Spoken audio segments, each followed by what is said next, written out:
It's Dustin and Haley, Third Eye Sailing. Before we go any further, I want to say like, subscribe, really helps us, and I also want to talk about Happy Dappy Earth. It's Happy Earth. I just added those annoying stupid phrases because I'm annoying.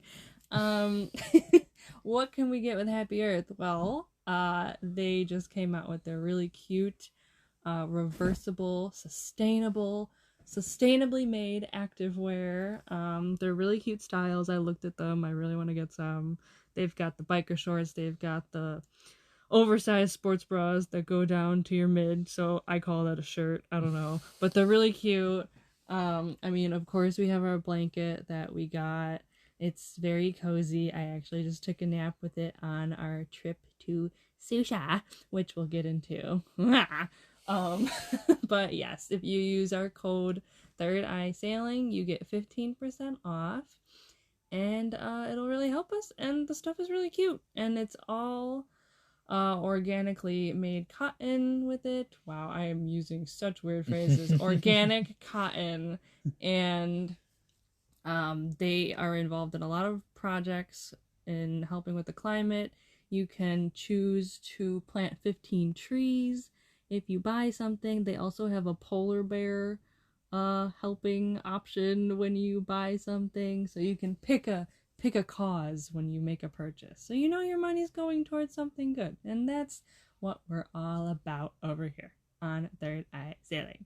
So go for it. 15% off on us. Have a grand old time. And take it away, Dustin. Well, that was our lovely affiliate ad. Affiliate! Thanks, Happy Earth. Yeah, thanks, Happy Earth. If you listen to this, probably don't. So, what has been going on with us? Let's see. Last week, I don't remember what was it? I think it was actually last week, right? We were prepping for our trip. Yeah, I think so. I think that if we recorded, we don't know. I don't remember. So we did end up going on a trip to Susha.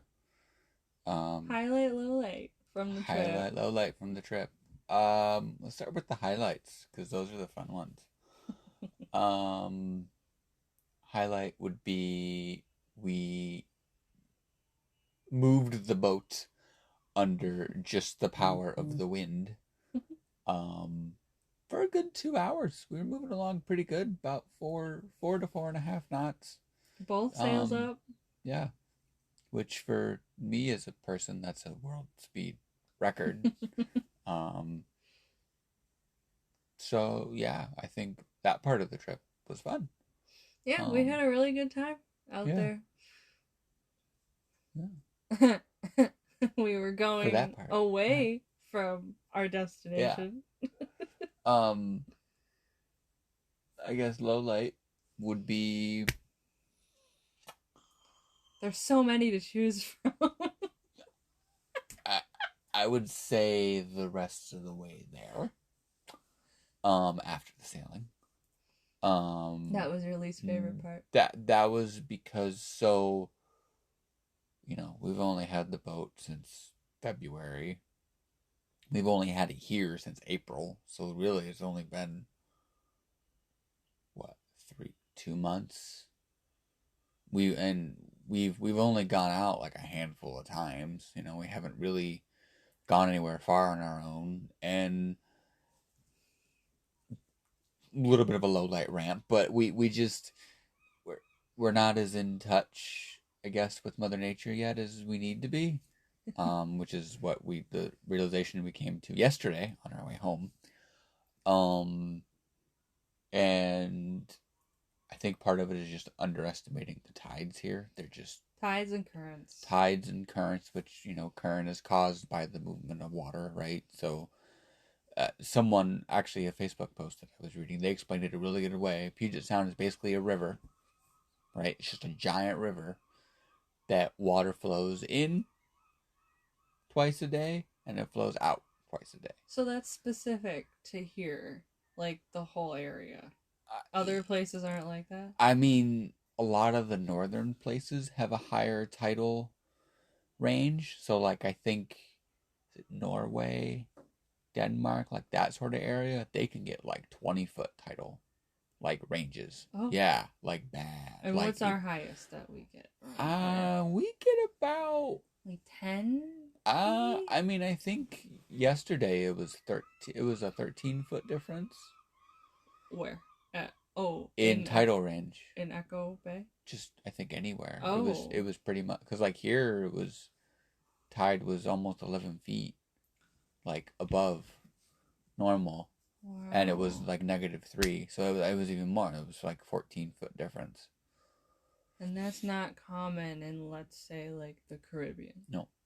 Huh. They don't. I don't think they really have a lot of tidal issues to really deal with. If anyone knows, message us and let us know. Yeah, I might put a poll. Do a Spotify poll thing. We're not gonna do a fucking poll.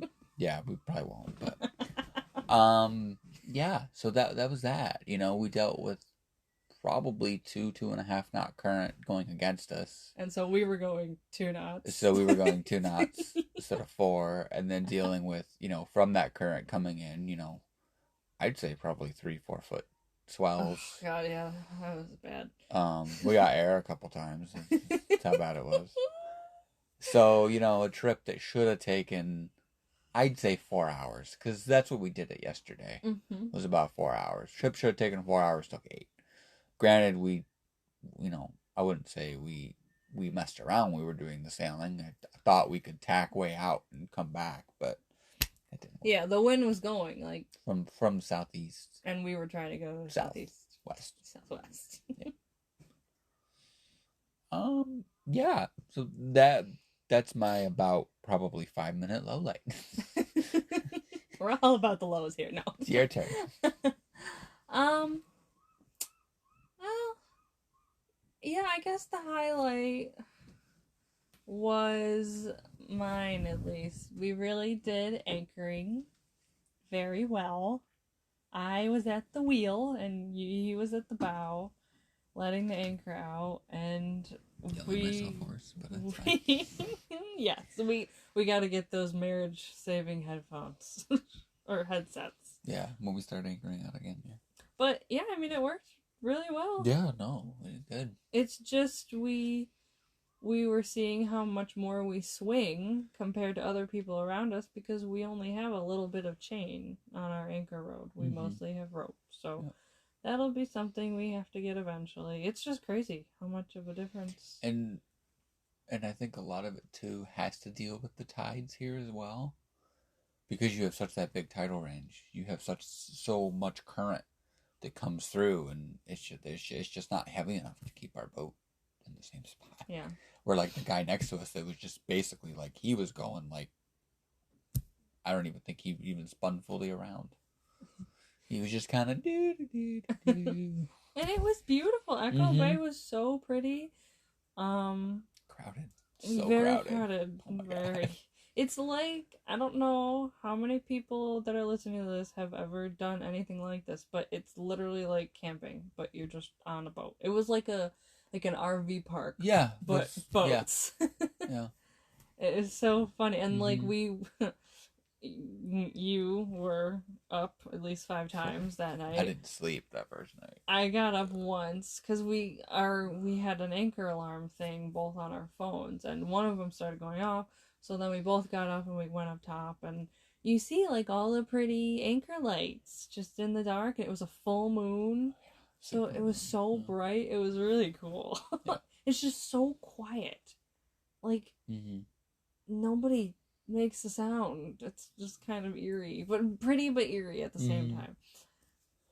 And yeah, so that made it worth it, at least for one night, with the sailing there a little bit. And what did we learn? We learned that we can anchor and we can get both these sails up. We finally got the main up and sailed with it. That was really cool. I mean, and then low light. What did we realize yesterday? So yesterday we left Echo Bay because we realized that our holding tank was full, as in shitter tank. Shit. Yeah. Shit. Yep. So we were probably a half a mile away where we could have dinghied, like paddled to land on our dinghy and maybe have found a bathroom. Yeah. But we weren't gonna do that. Yeah. And there were no other docks that were in the vicinity Nope. to pump That out. have pump out. Yeah. So it was like 3:00. I think by the time we left. And we had almost turned around like 3 times on Saturday with like the current, and we're both like we really can't. We'll be driving home like until 9 late o'clock by the time we get home. Yeah. because we didn't get to Echo until like 7. Yeah, 7:30. I think by the same time we got home yesterday. Yeah. And that only took 4 hours. Yeah, no, we were freaking cruising. But, which makes sense, because the current was with the current was with us because the tide was coming back in. Because we had already gotten to low tide, because low tide was at noon yesterday. So tide was coming back in, so the current was kind of helping push us. We were getting some weird tidally, current-y things in a couple spots. It was kind of funky, but for the most part, the tide was pretty much till we got around the point, and then it was doing when its we were own coming thing. home yesterday. Mm-hmm. Yeah. Because that was high tide. Well, it was the transition from low to high. Okay. It's so we've learned too that it's opposite. So high tide is bringing the water in. Mm-hmm. No. Mm-hmm. Yes. Mm-hmm. Yes, and low tide's bringing it out. Yeah, and it's just part of it, I think, too, is...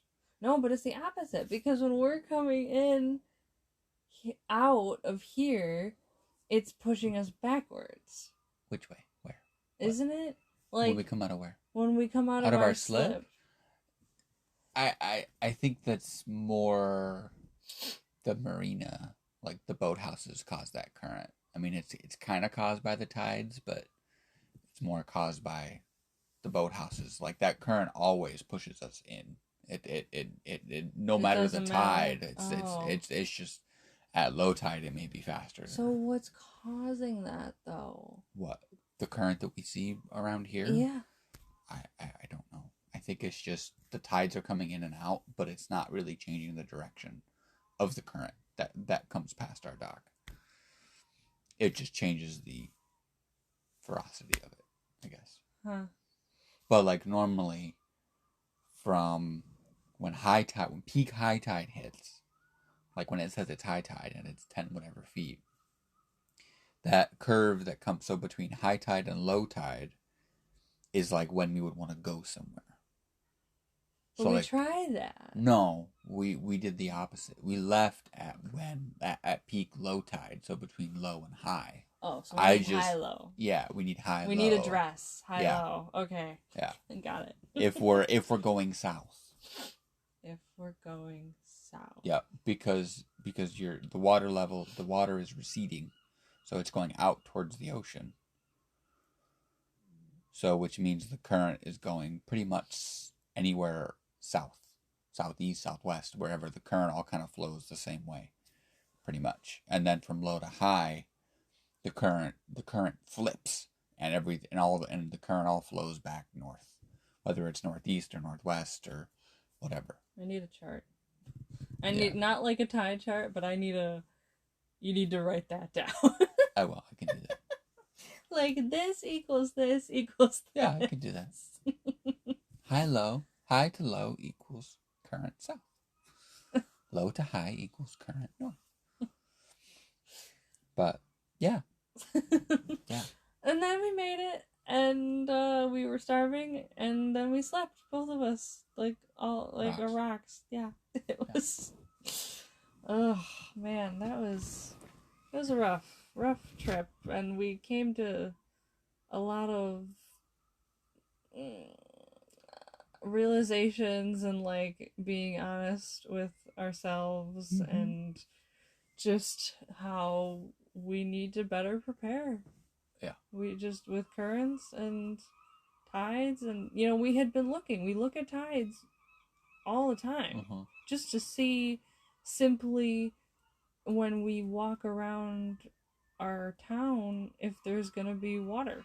Yeah. Because we like to see water. And so we try and go when there's high tide. Or at least, like. Not negative. Yeah. So, it's just these currents, they are deal breakers. And they make you want to quit too, everything. Yeah. Like, I don't know. I was nervous for a minute. Because if you get stuck out there and you're not moving, like if you're just using the motor and you're staying in one place, like what do you do? I don't know. You try to maybe cut across it. See, and that's kind of part of the problem of being up here in Blaine is we literally didn't have anywhere else to go. Like it's not like we could have been, oh, we're not gonna, let's not go to Susha tonight. It's too much of a hassle. Let's go somewhere else. Where we could have cut. Like I was thinking Birch Bay, yeah. But those tides get too shallow. I mean, there is kind of a spot you can kind of anchor, but I wouldn't have felt comfortable because it was our first night anchoring. I mean, I feel like we would have messed up and broken something.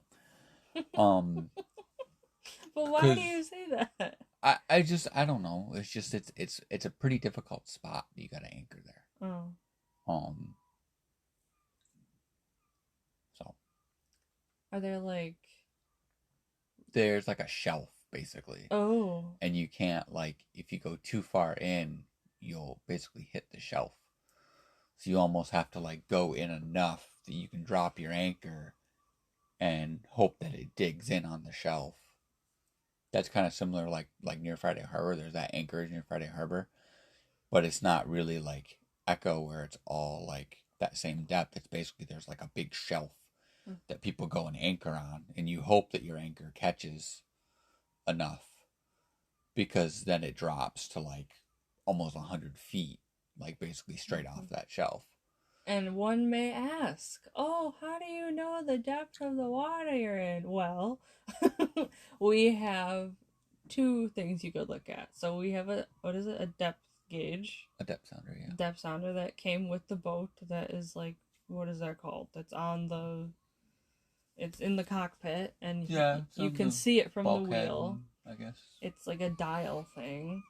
So you look at that, but then also you have Navionics that gives you the depths and everything, and then you have to do some math. You have to account for the tide, too. So. Oh yeah, explain the math. Well. So we have 195 line of Anchor Road, just for reference. Yeah, I'd say probably to the roller, maybe 190, maybe 190 just to call it even. It's 195 from the very end, but so you have to go ahead. So you have to account for your anchor scope. Everything online says 5-1. We ran 4-1 and we were fine, which basically is for every foot of water you want 4 feet of chain or road. And then it goes up from there, 5, 6, 7, 8. Everyone says the more you put out, the better. It never hurts. But they also don't think about all the boats that are around I think if it wasn't super crowded, if we had a bay to ourselves, we'd probably put 6-7 to 1 out, depending on how, because then we could get a little bit shallower too. I mean, we were sitting in at a high tide. We were sitting in over 30 feet of water. So we put out 150-ish, 160, I think. We might have to add some more marks. Well, no, we're not even gonna worry about it because we're gonna switch to chain. Yeah. That's gonna be one of the when we move on the boat and move it to Friday Harbor. That'll be one of the things we do in prep for going out and anchoring, because that's one of the things that we decided is we're not going. We're not gonna go on any big sailing like overnight trips. Like we're still gonna go out and sail, and we're gonna get pro status. Like even if we go out all day and sail, I'd be more than happy. And I think if we get that down, and the teamwork and communication and everything else, and get all that stuff down, then by the time we get to Friday Harbor, we can go anchor out and go do whatever, because we'll be in like the heart of the islands. We'll be able to go pretty much anywhere. We won't have to travel 4 hours to get somewhere to anchor. I mean, there, like maybe if we want to go to Susha, I think that's maybe 3 hours, but we might not go because there's so many other islands to go to and explore. There's spots over on Orcas you can go and anchor. So yeah. So I do want to talk about the full moon, just because we're in one still right now. It started yesterday. Last night, and I think it'll go probably a couple more days.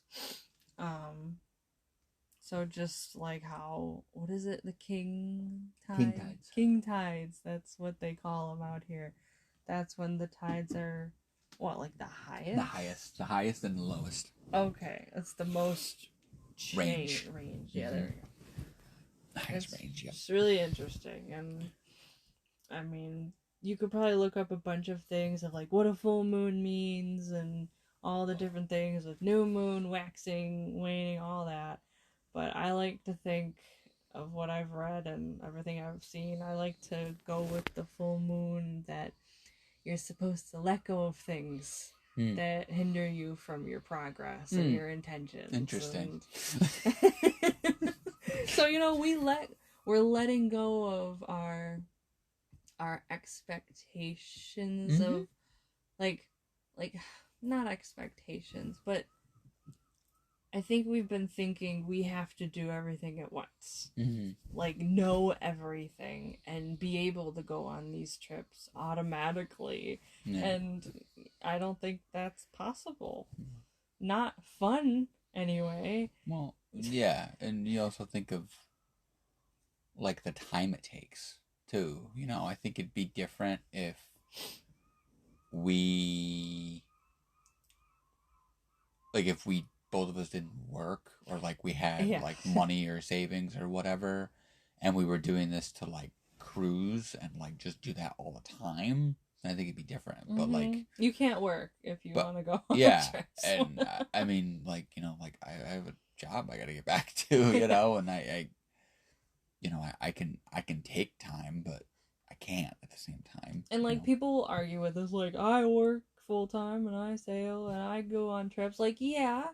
But it's also stressful because you have that time constraint, and like, yeah, we would have tried to sail that whole way on Saturday, but that's how long it would have taken us to it would have taken us like, or we would have just turned around and gone home. Yeah. At that point.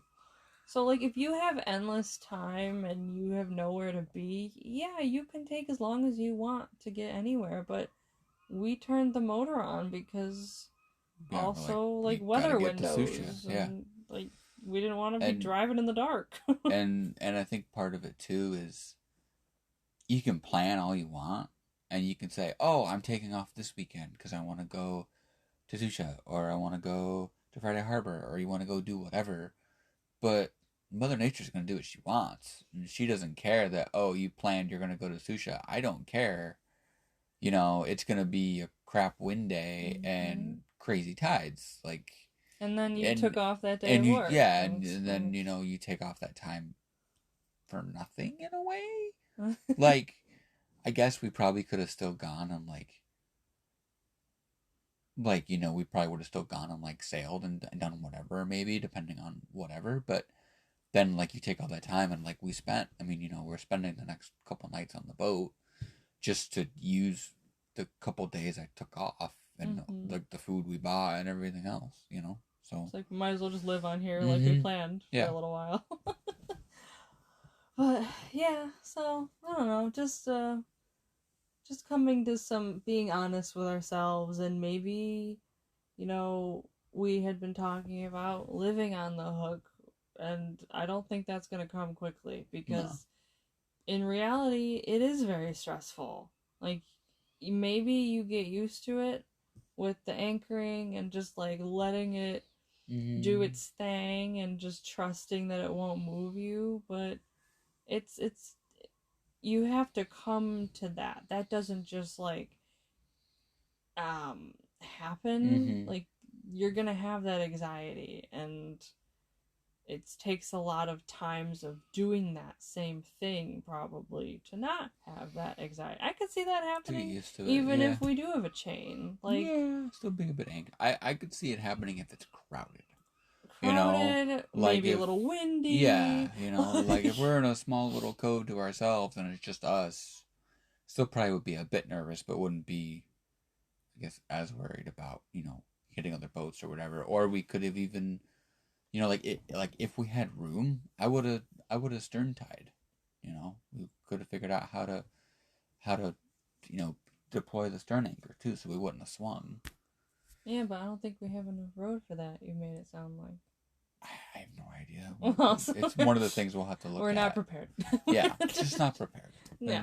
And that's the thing. We have to let go of both of our, for lack of a better word, laziness. Yeah. Like, we kind of just are hoping that things will be okay and try and skirt by little things, but you can't do it. Which I think that kind of comes from camping in a way, because like we kind of did that a little bit with our camping. We did. Like we kind of would cut corners, or like we'd be like, "Oh, we forgot that. Oh well, we have a car. We can just go to the store." That's true. That's so true. And I guess it was we didn't have to worry about our holding tank being full, because we just go to the bathroom. That the campsite provides. Like, that's it. Like that, and the thought of running out of water. Those are both like major things that you kind of need. I mean, people will know who've gone. We haven't done this, but primitive camping. I mean, you're going like in a ditch, and you're bringing basically your own water jugs, like 5-gallon jugs, and it's definitely not glamorous, and that's pretty much what we would have ran into if we stayed. Yeah. I mean, we had those couple jugs. I mean, the one was full, so we would have had a little bit of drinking water, but it would have been different too if there's only 2 marinas in the Northern Sound, at least in the U.S. Yeah, somebody that out have here public make one. pump outs. Get a public pump out going somewhere. Like there's that little dock across from that little marina convenience store dock on Orcas. It's like right across from Echo. Oh, I mean, it'd be probably quite a bit of money to set a pump out up because of all the whatever environmental and all that kind of stuff. But I mean, you charge people a couple bucks for a pump out. Yeah. So yeah, growing, learning, #growth, fuck everything. We're trying, failing, but trying still, because what else can That's how you learn. Do? Yeah. Right. We wanted to give up multiple times, and we didn't until we absolutely had to. Yeah. So, I mean, it was beautiful. It was so pretty, but and then you can't swim. We stuck our toes in. It was 52 degrees, the water. Yeah. Yeah. No. People do it. In shallower water. Yeah. Not 30 feet. You don't think anybody swims in that? I mean, there were people out on like paddle boards and stuff, but I didn't see anybody swimming. You saw paddle boards? Mm-hmm. Oh, that's cool. Yeah, people on paddle boards and kayaks and. It's neat. Yeah. I didn't see shit. I saw the water and the land. We had land on both sides of us because it's like a horseshoe shape. Horseshoe. Yeah. So, if you know what you're doing and you have an empty shit tank and enough water, definitely go. And all the time in the world. Yeah. Yeah. What else? What else you got? I mean, that was kind of our big thing that we did. I mean, I think we touched on everything else. I mean, we Well, yeah. I kind of have an irrational complaint. Ooh, rational complaints. Let's go. Just because I've gotten lazy and been trying different things to wear to be comfy. I would like to get rid of Sophie shorts for girls, if you know what I mean. And just go with boxers. Just buy men's boxers, because you don't have that stupid hem that is just tight as shit and leaves marks. It's just not fun. So, men's boxers. Go for it. And we will be getting a sponsor for men's boxers. Oh, okay. No. Come on, Hanes or Fruit of the Loom or Yeah, whatever. Right? let's go. We will both wear them. Or, fucking places need to make shorts for women, like boxers. Mhm. Get on it. Fuck Sophie shorts. Alright, your turn.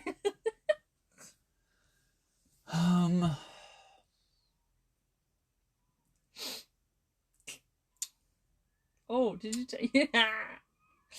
Tell the lantern story. Oh, my irrational complaints is, why do they make it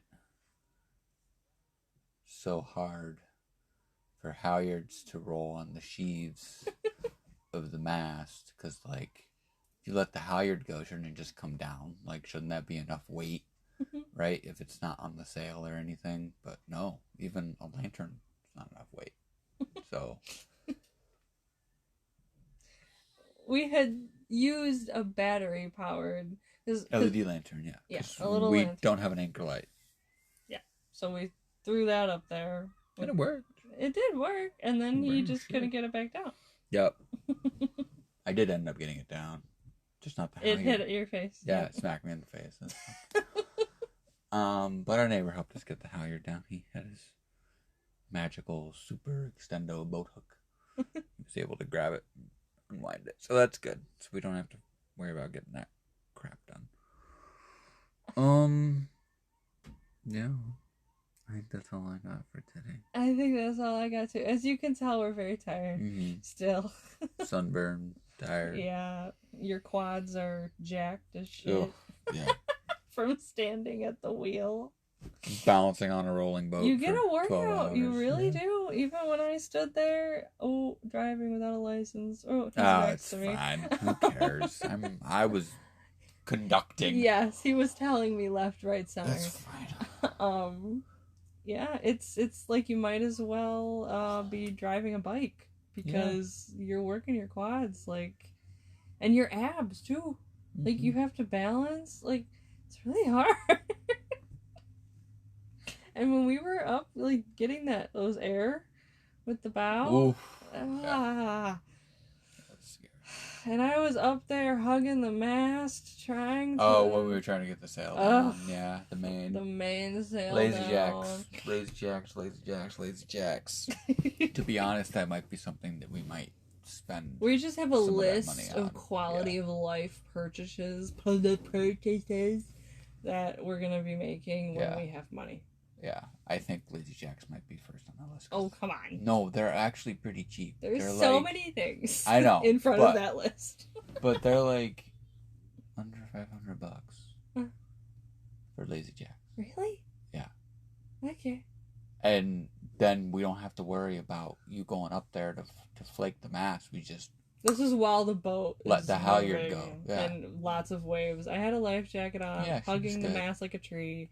I had to lock the wheel and go up and help her bring it down. But yeah, I think lazy jacks are the boom's set up for it. So. Oh, and we lost a fender. We did. That was my fault. Poor Fender. Who knows where he is? Yeah. Sorry, Ocean. We'll have to rig another one up on that side. I Do think it. I think we have a spare back there. There was an extra one. I tried. I gotta remember knots again because I forgot everything I learned. um. All right. Well, I hope everyone enjoys their 4th of July. Yes. We're thinking Enjoy. of everyone, Be safe. hoping they'll have a good Don't time. blow any hands off. Yes, please be careful of fireworks. You know, my dog didn't like them, but we calmed her down. So hey, get some CBD for your pets if that's something that you can do, because it really does help. All right. Okay. Happy Till next bye. time. Yay. Bye bye.